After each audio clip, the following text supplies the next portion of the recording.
topic. My father's mother, my grandmother, who married my grandfather after she was raised in the village in southern China, Toisan, Suipo, and she had,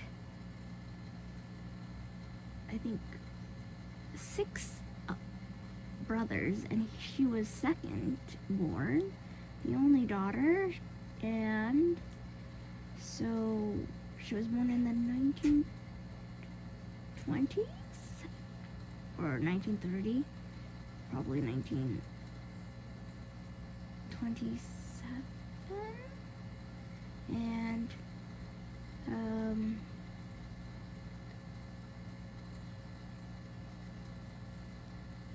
she married my grandfather and then had her first child 12 years before 1960 something, so that's 1948, and then so 1948 and 1952 she had her second born, and then 1956 she had her third, and 1960s her fourth child, who was my dad. And what else? She had one daughter who married out of southern China to Australia, where she now lives, and she has one son, my cousin Francis Choi, and he has a newborn who's like less than 5 years old. I think he's 2. I think he's like basically born in 2022 in January, so that makes him like 3, I think. And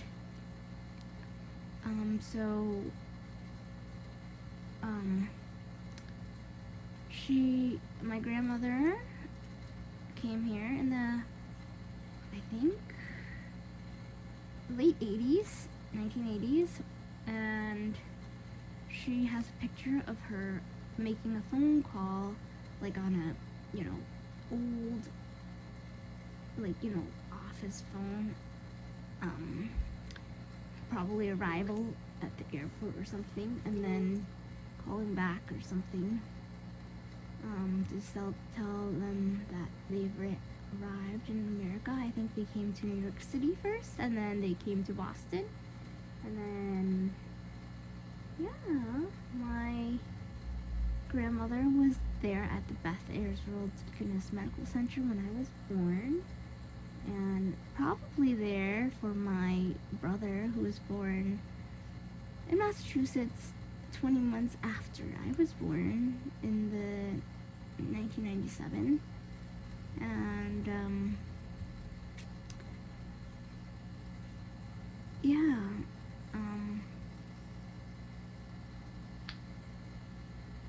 she likes to speak a lot of Chinese, and watch a lot of TV and listen to music in Chinese.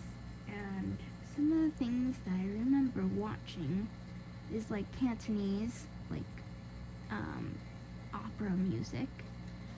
Like I can name some like Dai Nei Fa, and then I can remember some of the tunes as well. What else? And some things we like to watch. I do remember on the VCR that we had when I was born in the 95s. So, I had The Little Mermaid. We had Monkey King, Sayoke. And then there was one, I think it had, she's a Hong Kong actress from TVB. Oh shit, I forgot her name. I'm trying to remember, but like, I think it was, oh my god, Womingchun. Yes, Womingchun. So she was in this like old film from Hong Kong, probably in the 90s or earlier, and I forgot what it was about, but like there was always like, oh my god, there's a fire, Foa, like go Manga, help, and my mom would say that like we were watching on like Chinese New Year, and my grandma would say like, why are you watching that? That's not lucky, like because she was quite like spiritual, and she liked to have an altar in our family home where she would pray, and we would celebrate a lot of festivals, and she would have incense, she would have the, I don't know what kind of paper, like to, burn in a fire pit to, send blessings or whatever, and prayers, and she would like always it would be like three like with the paper, joss paper or whatever, holding it, like praying to the altar or outside or whatever, and then to our ancestors, to the different gods and goddesses, and then what else?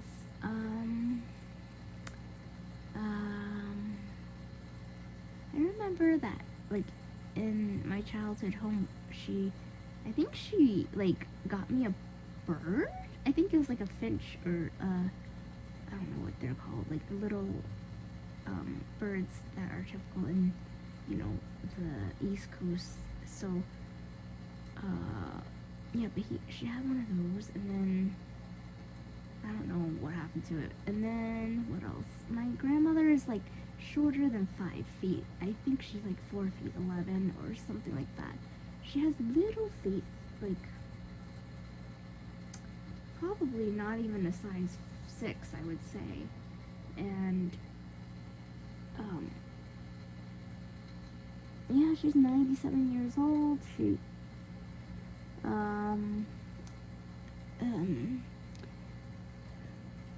like she was at the hospital in Boston when my grandfather like had some sort of like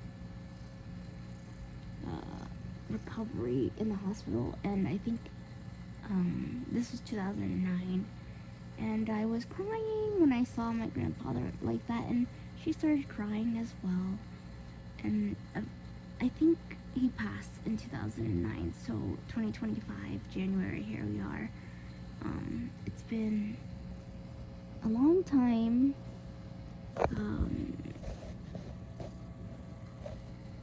After that, and yeah, she has many grandchildren and great grandchildren in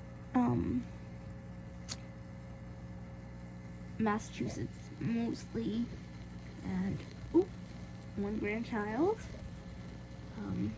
by her only daughter in Australia, and a great grandchild over there as well. And yeah, she loves to eat. I would say that she likes, Asian foods, and not into like spicy stuff.